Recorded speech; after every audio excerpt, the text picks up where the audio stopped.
আজ আমার উপস্থাপনায় তোমরা শুনবে চতুর শিয়াল আর বোকা বাঘের গল্প। তাহলে চলো শুরু করা যাক। এক জঙ্গলে এক শিয়াল আর এক শিয়ালিনী ছিল। তাদের 3টি ছানা ছিল, কিন্তু থাকবার জায়গা ছিল না। তারা ভাবলো, ছানাগুলোকে এখন কোথায় রাখি? একটা গর্ত না হলেও তো এরা বৃষ্টিতে ভিজে মারা যাবে। তখন তারা অনেক খুঁজে একটা গর্ত বার করলো, কিন্তু গর্তের চারধারে দেখলো খালি বাঘের পায়ের দাগ। তা দেখে শিয়ালিনী বলল, ওগো, এটা যে বাঘের গর্ত, এর ভিতরে কি করে থাকবে? শিয়াল বলল, এত খুঁজেও তো আর গর্ত পাওয়া গেল না, এখানেই থাকতে হবে।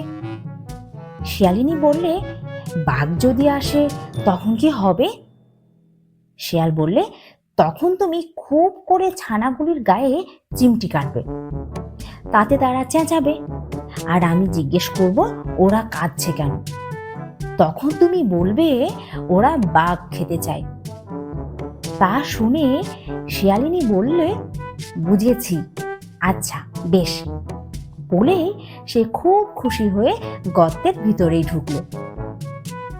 তখন থেকে তারা সেই গর্তের ভিতরেই থাকে। এমনি করে দিন কতক যায়। শেষে একদিন তারা দেখলো যে ওই বাঘ আসছে। অমনি শিয়ালিনী তার ছানাগুলোকে ধরে খুব জোরে চিমটি কাটতে লাগলো। তখন ছানাগুলো যে চেঁচালো, তা কি বলবো। শিয়াল তখন খুব মোটা আর বিশ্রী গলার সুর করে জিজ্ঞেস করলো, খোকারা কাঁদছে কেন? শিয়ালিনী তেমনি বিশ্রী সুরে বলল, ওরা বাঘ খেতে চায়, তাই কাঁদছে। বাঘ তার গর্তের দিকে আসছিল। এর মধ্যে ওরা বাঘ খেতে চায় শুনে সে থমকে দাঁড়ালো।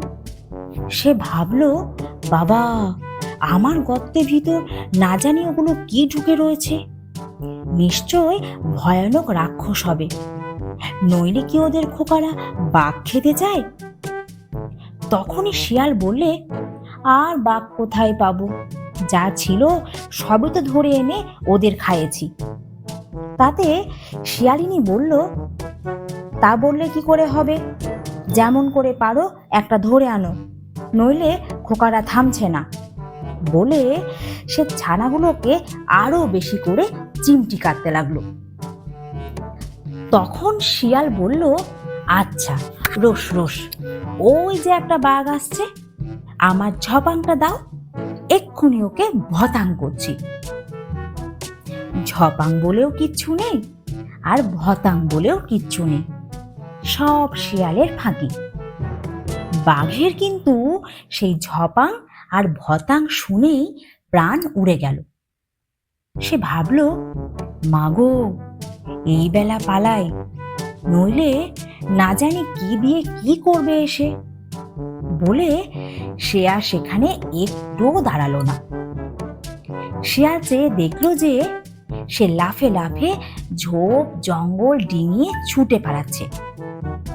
তখন শিয়াল আর শিয়ালিনী লম্বা নিঃশ্বাস ছেড়ে বলল, যাক, আপদ কেটে গেছে। বাঘ তখনও এমনি ছুটছে যে তেমন আর সে কখনো ছোটেনি।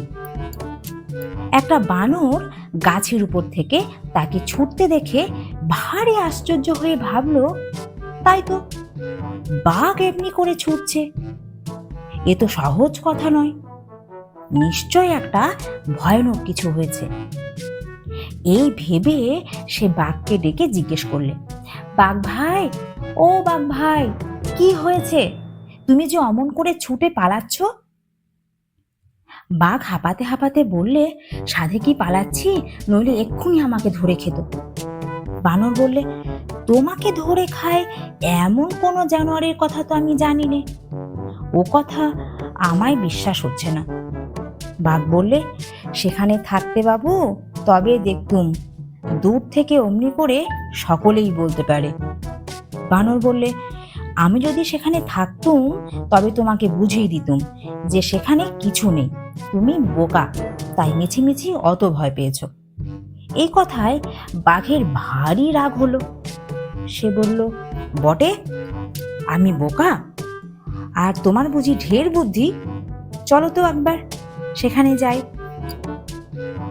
বানর বললে, যাবো বই কি, যদি আমাকে পিঠে করে নিয়ে যাও। বাঘ বললে, তাই সই, আমার পিঠে বসেই চলো। এই বলে সে বানরকে পিঠে করে আবার গর্তের দিকে ফিরে চলল। শিয়াল আর শিয়ালিনী সবে ছানাদের শান্ত করে একটু বসেছে, আর অমনি দেখে বানরকে পিঠে করে বাঘ আবার আসছে। তখন শিয়ালিনী তাড়াতাড়ি ছুটে গিয়ে আবার ছানাগুলোকে চিমটি কাটতে লাগলো। ছানাগুলোর ভূতের মতো চেঁচাতে শুরু করলো। তখন শিয়াল আবার সেই রকম সুর করে বলল, আরে থামো থামো, অত চেঁচিও না, অসুখ করবে।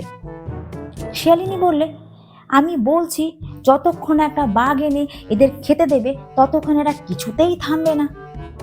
শিয়াল বললে, আমি যে ওদের মামাকে বাঘ আনতে পাঠিয়েছি, এক্ষুনি সে বাঘ নিয়ে আসবে, তোমরা থামো। তারপর একটু চুপ করে সে আবার বললে, ওই ওই ওই যে তোদের বাদর মামা একটা বাঘ ধরে এনেছে, আর কাঁদিস নে, শিগগির ঝপাংটা দে, ভতাং করি। বানরের এতক্ষণ খুব সাহস ছিল, কিন্তু ঝপাং আর ভতাঙের কথা শুনে আর সে বসে থাকতে পারল না। সে এক লাফে একটা গাছে উঠে দেখতে দেখতে কোথায় পালিয়ে গেল। আর বাঘের কথা কি আর বলবো, সে যে সেইখান থেকে ছুট দিল, দুদিনের মধ্যে আর দাঁড়ায়নি। তারপর থেকে আর শিয়ালদের কোনো কষ্ট হয়নি, তারা মনে সুখে সেই গর্তে থেকে দিন কাটাতে লাগলো। আজকের গল্পটি যদি তোমাদের ভালো লেগে থাকে তাহলে অবশ্যই লাইক করবে এবং শেয়ার করবে বন্ধুদের সাথে, এবং কমেন্ট করে জানাবে। ধন্যবাদ।